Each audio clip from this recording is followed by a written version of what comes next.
I'm Tom Harpin in Washington, D.C., and here's what's coming up tonight on The Big Picture. Vice President Mike Pence said this week that the era of strategic patience, his phrase, with North Korea is over. Does this mean that war is on its way? I'll ask North Korea expert Hyun Lee in just a moment. And with the Trump administration now seeking charges to arrest WikiLeaks founder Julian Assange, are we watching the beginning of the end of a truly free press? That and more with Horace Cooper and Valerie Irvin in tonight's Rumble.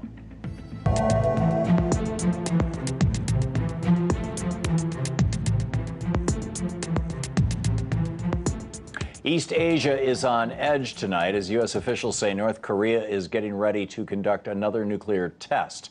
This latest development in the ongoing standoff on the Korean Peninsula comes as tensions between the U.S. and the North have reached near boiling points in recent weeks, with the Trump administration even going so far as to hint at military action if the North doesn't change its behavior. So, how did we get here? Dangerously close to war with North Korea. And what can we do to resolve this situation peacefully without risking more war? Joining me now is Hyun Lee, managing editor of Zoom in Korea and fellow at the Korea Policy Institute. Hyun Lee, welcome to the program. Thank you. Thank you for joining us. I think the first thing that needs to be brought up when talking about this issue is that the Korean War actually hasn't ended. We're still technically at war with North Korea. Can you talk about that, and how does that shape everything that's going on? Yeah, I'm so glad that you brought that up because so many people in the United States don't know about that. And I'll tell you what else most people in the U.S. don't know is that, first of all, in 1945, when Japan ceded colonial control over Korea at the end of World War II, the United States, interested in containing the spread of communism in the region, actually installed a military form of government, American military government in the southern half of the Korean Peninsula, and then installed a puppet leader who was American educated by the name of Syngman Rhee, and South Korea effectively became a satellite state of the United States. Also, at the end of the Korean War in 1953, it was the United States, not South Korea, that signed the armistice with North Korea, which was basically a temporary ceasefire where both sides agreed to stop fighting. And in the text of this agreement, it said that within 90 days of signing the armistice, there should be a conference held to discuss a permanent settlement of the conflict and also the withdrawal of all foreign troops. Now, this never happened. A peace treaty was never signed. China did withdraw its troops, but the U.S. never did, and it still keeps 28,500 troops in Korea. And lastly, the U.S. still has wartime operational control in Korea. What that means is that if a war breaks out in Korea, it's the U.S. general, not South Korean general, that's in charge. The U.S. controls and commands South Korean troops. So this conflict between this ongoing conflict that you mentioned is between the United States and North Korea, not North and South Korea, as many people like to believe. So then, all that to say, a resolution out of the current crisis, which is the latest manifestation of this long-standing conflict, has to be a negotiated settlement between North Korea and the United States. And it has to include the replacement of the armistice with a permanent peace treaty to finally bring an end to that long-standing conflict.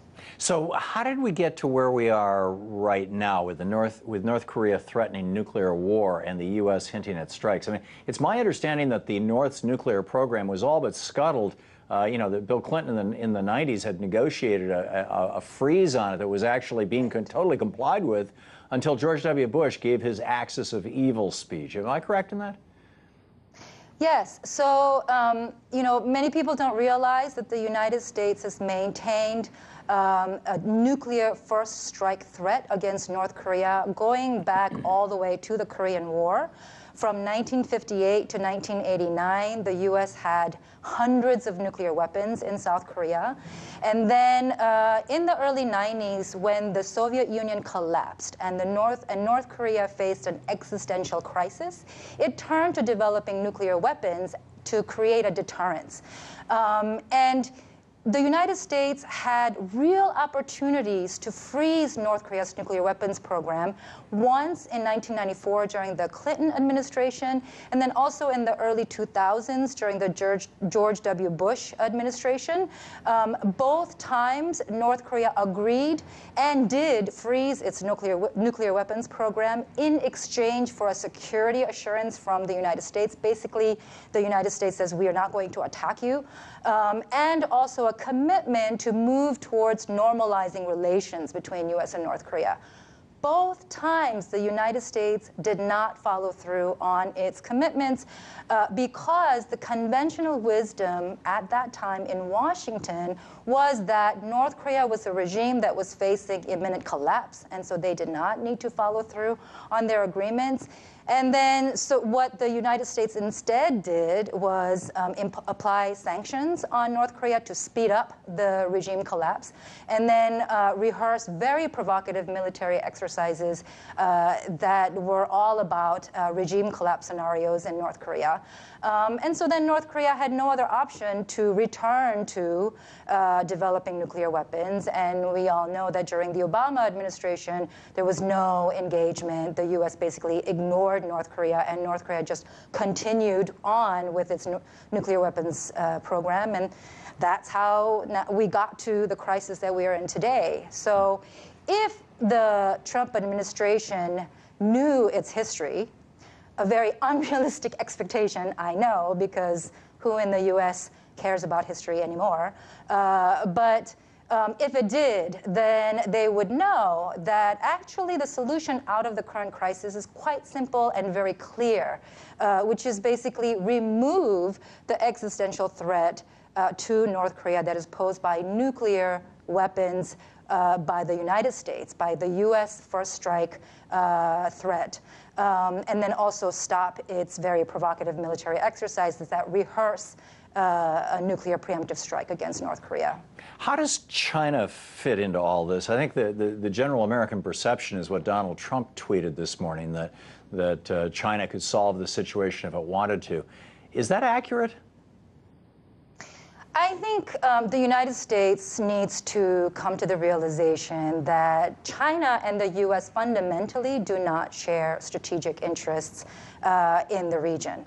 So, for example, China has made very clear that if the U.S. wants its cooperation, that it needs to first reverse its policy of deploying the THAAD missile defense system in South Korea. China sees this as a real threat to its security because it sees that the radar that's attached to the THAAD system could be used to expand U.S. surveillance on Chinese missile activity. But the U.S. is going full speed ahead in deploying this weapon system in South Korea. So it is going to be very difficult to get Chinese cooperation in the region. And also, the last thing that China wants is either a refugee crisis at its border, following the collapse of a North Korean regime, or the prospect of a unified Korean peninsula under the leadership of a pro-U.S. South Korean government. For all those reasons, it's unrealistic to expect that China will do U.S. bidding in the region. And really, this is a conflict between, as I said, between the U.S. and North Korea, and it needs to be resolved through a negotiated settlement between those two parties. Here's Mike Pence, Vice President, speaking earlier this week during a visit to South Korea. Over the past 18 months, North Korea has conducted 2 unlawful nuclear tests and an unprecedented number of ballistic missile tests, even conducting a failed missile launch as I traveled here for this visit. The era of strategic patience is over. So, 2 questions. What the heck does that mean, the era of strategic patience? This is the first time I've ever heard that phrase. And secondly, North Korea, as I understand it, actually is in violation of international treaties with regards to its nuclear weapons program. I don't think any of us want war, so what options do we have Aside from that, I'm assuming it would be what you're suggesting, you know, the direct talks to resolve the situation. Yeah, I mean, he's referring to strategic patience is the Obama administration's policy of basically waiting and preparing for the collapse of the North Korean regime. Now, Trump does not have that luxury because the consensus in Washington right now is that North Korea will soon develop the capacity to launch an ICBM, an intercontinental ballistic missile that can deliver a nuclear warhead to the continental United States. That, you know, we don't know if that threat is real or if it's just a bluff on the part of North Korea, but that is the consensus in Washington, and that's precisely what the Trump administration is trying to prevent. Now, it seems that his strategy, his main way of trying to go about doing that is through intimidation, by basically increasing military presence in the region, displaying U.S. military might to intimidate North Korea from test launching its ICBM. It seems to have backfired a little bit this week when it was discovered that the armada that Trump said was headed over to the region was actually traveling in the opposite direction, going to participate in military exercises in Australia. You know, it seems that the Trump administration has very limited options at this point. Again, as we said, it cannot rely on China to do its bidding. And we should note that in terms of military option, you know, Stratfor, which is a private intelligence firm, said that the U.S. just doesn't have sufficient intelligence to know the whereabouts of all of North Korea's nuclear weapons program. And so even a limited strike could be very risky. There is no guarantee that it will succeed. And the only military option to completely remove the so-called North Korean threat is either a nuclear strike or through full-scale invasion and occupation. This is an option that is, even from a U.S. strategy perspective, that is really not in U.S. interests. The U.S. is still too bogged down in the Middle East to shift effectively to another region as volatile as Northeast Asia. It has 28,500 troops. Their lives are at stake, not to mention the 75 million Korean lives on the Korean Peninsula. So really the only sensible path out of this crisis is through talks and diplomacy. And that includes, again, removing the U.S. nuclear first strike prerogative, also ending the very provocative military exercises, replacing the armistice with a peace treaty, and then in exchange demanding that North Korea freeze its nuclear weapons program, no more missile tests, no more nuclear tests, and a commitment once again to non-proliferation. Sounds very reasonable. Let's hope this doesn't become the trigger for World War III, which I think is everyone's fear now. Hyun Lee, thank you so much for being with us tonight. It was such an informative conversation. Thank you. Thank you. Coming up, with the Trump administration on the verge of prosecuting Julian Assange and WikiLeaks, could the New York Times be next? I'll ask Horace Cooper and Valerie Irvin in tonight's Rumble right after the break.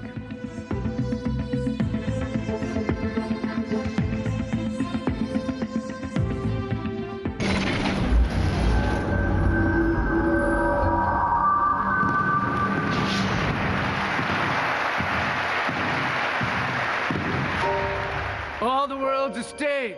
And all the news companies, merely players. But what kind of part does RT America play? RT America offers more. RT America offers more. In many ways, the news landscape is just like the theater. Real news, Fake news. Good actors. bad actors, and in the end, you could never outwit your audience. So what part can we play? All the world's a stage. All the world's a stage. All the world's a stage. And we are definitely a player.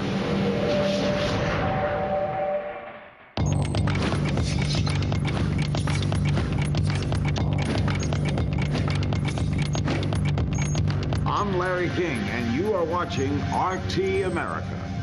Question more.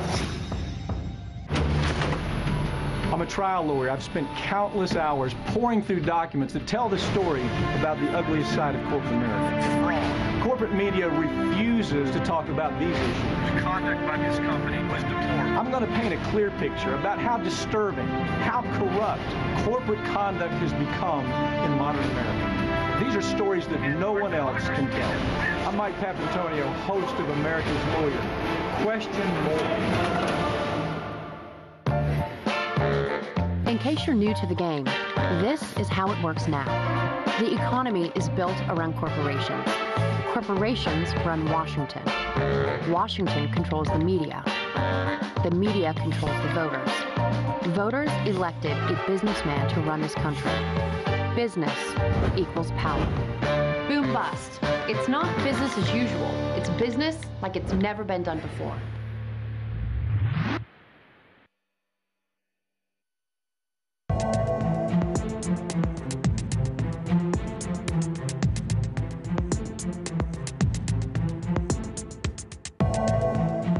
Just a few months after Donald Trump told us all how much he loved WikiLeaks, his Justice Department wants to arrest its founder, Julian Assange. No matter what you think about WikiLeaks or Assange, this could be a serious threat to the freedom of the press. Let's rumble.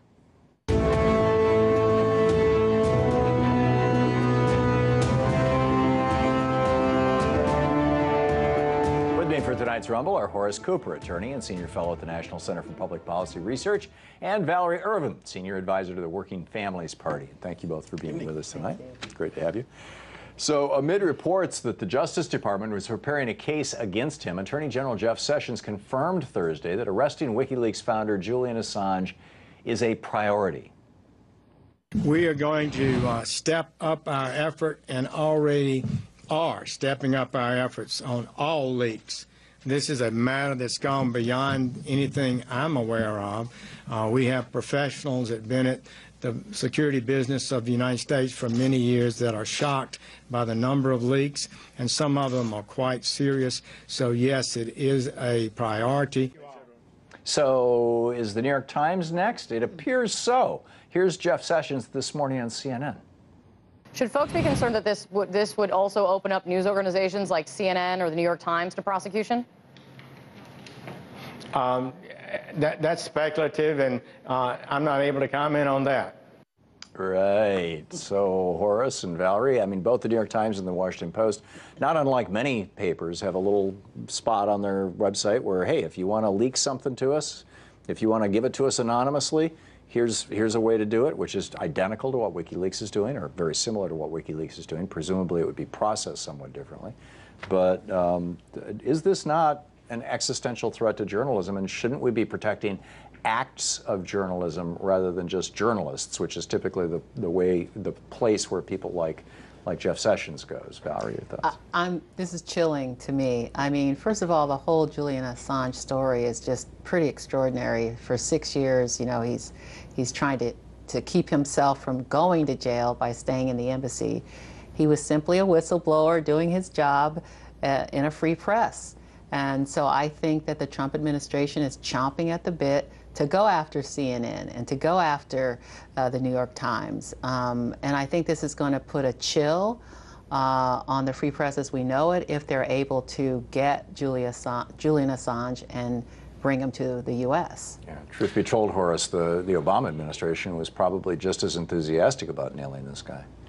More so, and in fact, they set the precedent of how a government can go about prosecuting or investigating individuals who are reporters or journalists, etc. To your point, I am sympathetic and quite much in favor of the idea that news organizations should be able to receive tips and other information, even if they do so anonymously. What I am not in favor of is that we break out national security protected information from people who are not lawfully allowed to disclose it, and that those people act as the leakers. Now, we need to find a middle ground.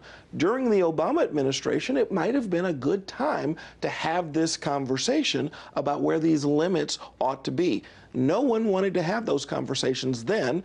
Now the chickens are coming home to roost. Suddenly we're having this chilling effect. Well, you kind of got one end of the spectrum being the Pentagon Papers, which went all the way to the Supreme Court, and Daniel Ellsberg actually won. And the New York Times, that they had the right to publish this, even though it was highly classified information. And on the other hand, you've got, you know, for example, the Bradley or the Chelsea Manning revelations via WikiLeaks, and others, you know. What's his name? Who's in Russia right now?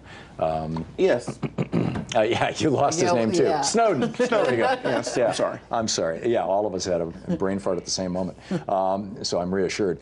In any case, on the other end, you've got you know, a massive amount of information that was distributed. I think in both cases, both the Manning information and the Snowden information was distributed by WikiLeaks through news organizations. So there was some attempt to, it seems, to be responsible here. The third option would be just dumping the raw stuff into the world. Here's what's came in, here's what's going out. To the best of my knowledge, no one has done that so far. But isn't that the kind of the realm where perhaps your argument of prosecution? Well, I actually absolutely like your argument very, very much about now we're in a space and time where we should be having these conversations about, like, where do we draw the line? Right. And I really like your analysis, and I didn't mean to cut you off, but I just wanted to sort of underscore what you were saying. And I want to make sure... Rare praise from a liberal. We can all have a common ground on the First Amendment. Yes. And that's actually the issue I want to get to, is we'd like to get some sense of who actually is getting this information. During the last administration, we had a crackdown on whistleblowers that was unprecedented, the number of prosecutions that took place, and there was very little concern expressed about that. So this administration is going to rely on that precedent. Yeah. Yeah, and I was very concerned about that too. We had John Kiriakou on this program and others. It seemed to me like we had crossed some not quite defined line, and that it was going to be very difficult to go back. We'll see where this goes. As activists prepare for Earth Day this weekend and the Science March on Saturday, Louisiana Governor John Bel Edwards has declared a state of emergency over his state's vanishing coastline. Thanks to erosion and rising sea levels, a direct result of climate change, Louisiana is now losing as much as a football field of land every hour. How many people have to die or lose their homes before Republicans realize that climate change is an actual issue? I think all the Republicans in Congress, including the president, should get on an airplane and fly out to Louisiana and take a look at what was there and what's vanishing before our eyes. Not just in Louisiana, but a whole lot of other coastal states. I know I have friends in Florida that talk about this every day, how the water table's rising and more people have to move further and further inland. So it's a national problem for people who live near the coast. And it's discussed every single day. I was just recently in Louisiana, and it's really scary to see all this land just like underwater, going underwater. Yes. Well, I'm going to take a different view of this. This is mostly a West Coast and an East Coast political concern. If, in fact, that this particular issue, rise, you mean? No, if in fact, that's just where liberals congregate. If in fact, wait a minute, are you saying science facts have politics? Of course that's true, but that's a conversation for another time.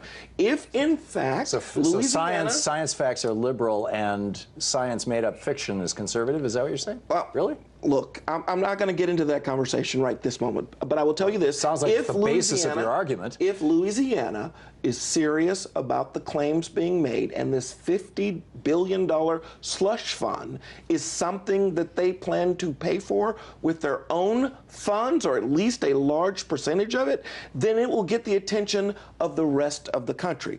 But since it's most likely the case that they're going to drop this idea because of the costs are so high, and if they don't drop it, that this Democrat governor is not going to successfully be reelected. We'll get a Republican governor there working with the Republican legislature, and suddenly this whole problem that you're talking about tonight is not going to be declared a national disaster. That's politics. Now you tell me. Well, you got a Republican mayor of Palm Beach, or excuse me, Miami Beach in Florida. The Republican governor is supervising lifting the storm drains, lifting the roads, putting in pumps. I mean, you know, they're getting, you know, daily tides over streets that 30 years ago were always dry. Republicans do care in their cities and their towns about the costs of flooding.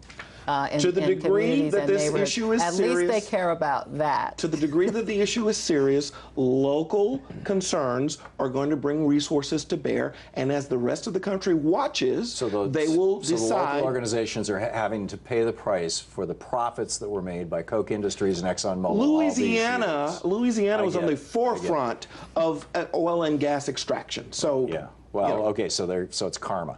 All right, I'll buy that. Donald Trump began the process of dismantling the Dodd-Frank financial protection laws today, issuing an executive order that would direct the Treasury Department to review its oversight of banks deemed too big to fail. So another day, another circus show from Trump. Isn't this just his way of making it seem like he's doing something? He also issued an order today aimed at reviewing taxes that, quote, pose unnecessary burdens on taxpayers. Reports suggest that this is used to stop the Obama rules against inversions, American companies moving to Ireland, for example. So we have just a minute left. Very quick. Companies want to leave our jurisdiction because our regulations and our tax policies are too restrictive. And you're not going to change that until you change the regulatory and the tax restrictions. You think the regulations and taxes in the EU are lower? Just really quickly, the only reason that Trump has to resort to these executive orders is because he hasn't done anything else. So if he's trying to talk to the people who voted for him, this is the way he's showing that he's actually doing something. Well, to the best of my knowledge, Congress has passed 2 pieces of legislation. One makes it easier for employers to steal from their employees. Actually, 3. The second makes it easier for financial advisors to lie to you and steal your money. And the third lets coal companies dump more waste in the streams. These are the only 3 pieces. The Congressional Review Act, which you're referring to, has been used successfully in this administration more than a dozen times, and it's a great thing. I was happy to work on it when I worked on Capitol Hill. We'll see where it goes. Horace, Valerie, thank you both. Thank you so much. And now the big picture fact of the day. Scientists at the San Francisco Exploratorium have now ranked the worst ways to die. And they say that the #1 is sinking into the Mariana Trench in the Pacific Ocean and getting eaten by one of the bone-eating snot flowers that live at the bottom. Just another of the wonders of science. And that's the way it is tonight. And don't forget, democracy is not a spectator sport. Get out there, get active, tag, you're it.